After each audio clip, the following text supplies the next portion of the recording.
ones. But what I see more and more often are people our age, like 40s, 50s, 60s, that just can't do it anymore. They're the people who used to just push through, be fine, carry on, Wow. but their body's breaking down, like they're getting like physical symptoms of things, they're emotionally not as resilient, and so they're wondering like what's wrong with me? Why can't I just push through it anymore? Wow.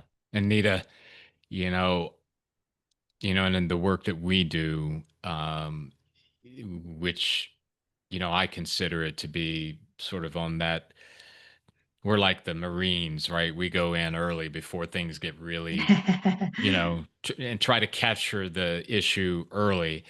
Not from a clinical perspective, but obviously in emotional intelligence, being better able to manage that process of when emotions come and Mhm. how I respond versus react. But I've got to thinking about it, and this is I think one of the great tragedies in the United States and probably in the Western world is that you'll have people that will push through for decades Yep. thinking that there won't be a heavy price to pay for that. And I get Mhm. it. And I mean, I hear it. Thankfully, I now understand the voices and where they come from. But I hear it. Well, what are you going to do about retirement?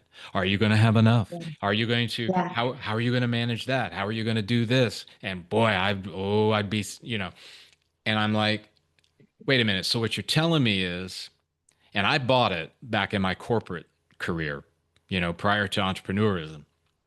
I did it. I thought, well, I've got to do this because this is the way it's supposed to be. This is the process. And then, as you get further down the road, I call it the godly wisdom of, wait a minute. So I'm going to sacrifice my mind, my body, my soul for money. And I'm not anti-money, anti-retirement, Mhm. anti-savings and investment. But wait a minute, you're meaning that's the trade I'm going to make?